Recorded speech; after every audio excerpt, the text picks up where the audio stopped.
In this series of self-care through self-love, in the last episode, I had spoken about we need to free ourselves from ourselves.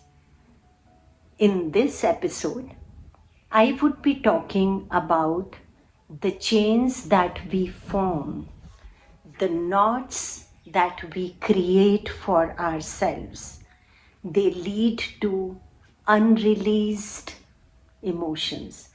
It needs to pent up energy within us, which is because of the emotions which have not been vented out.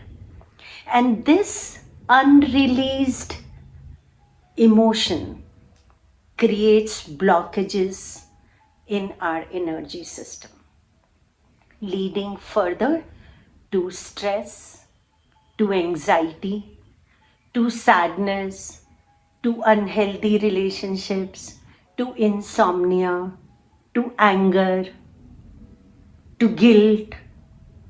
So some of these further, when for a longer time they remain with us, lead to physical diseases like migraines, arthritis, diabetes, and even cancer.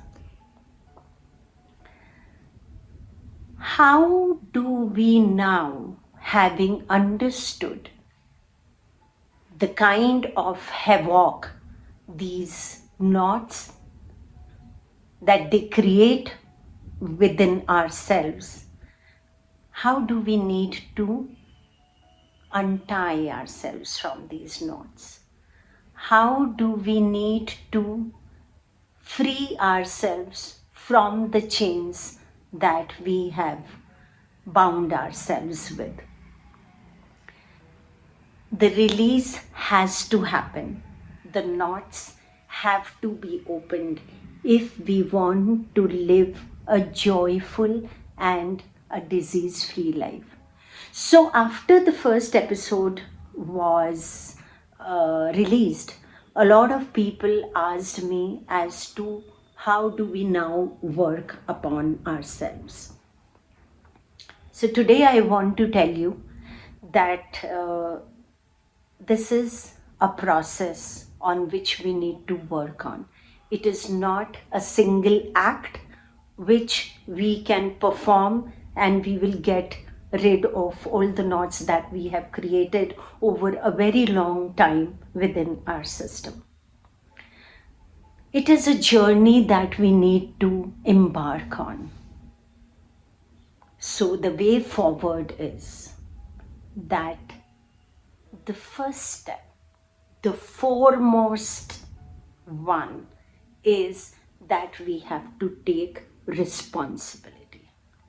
We have to take responsibility that it is my health, it is my life, it is my condition, it is my situation, it is my disease, it is my circumstances, and only I can work on them to create a better life for myself.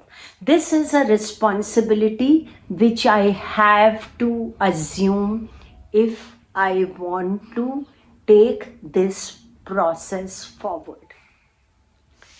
Whatever situation you are in, whatever misery you are in, whatever disease that you are suffering from, howsoever anxious you are, and in whatever bad relationship you are in, only you have to make that effort to come out of it.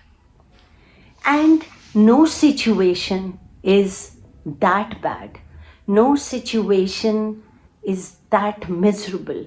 No condition is such that we cannot work on ourselves. Now let me tell you this. When was the first time when I really felt this and internalized this, that it is me who needs to work on it, and it is only me who can work on it in any kind of circumstance that we are in.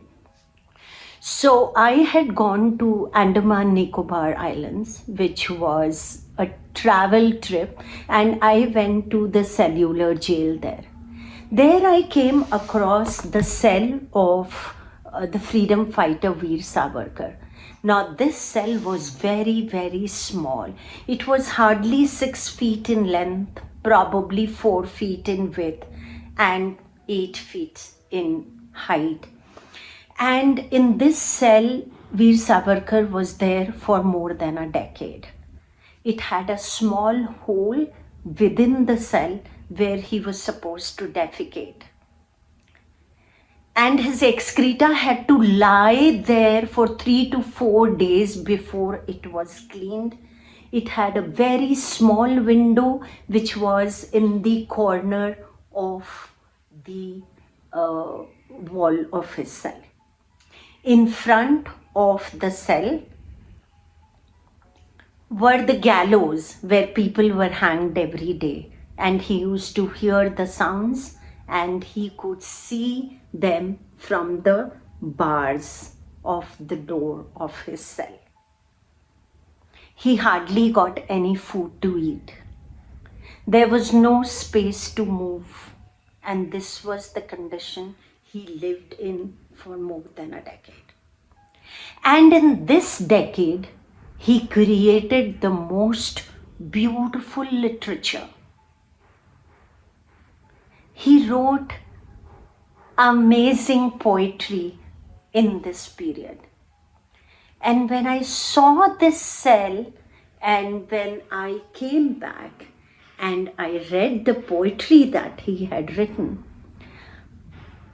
I really thought to myself, if he could produce such beautiful poetry of freedom, of liberation, being so cooped up in a small space, in such unhealthy, unhygienic, miserable condition, then probably all of us can do something about the condition that we are in. Let me tell you this as to when was the first time when I really applied it on myself. So in 2009, I was diagnosed with stage 3 cancer. And like everybody else, it just fell upon me, there was no warning, there were no symptoms, there was just nothing. And, you're suddenly diagnosed with stage 3 cancer. And my treatment started. And the journey of the treatment was as horrible as it is supposed to be. And there was so much of pain, there was so much of, a kind of feeling as if you are sitting on a roller coaster ride on a 24-hourly basis because of the medicine. And my stomach was churning all the time. And I was in a sad kind of a situation for a few days after my first chemotherapy. And then I thought to myself that I have two options. One is that I can get consumed by this pain.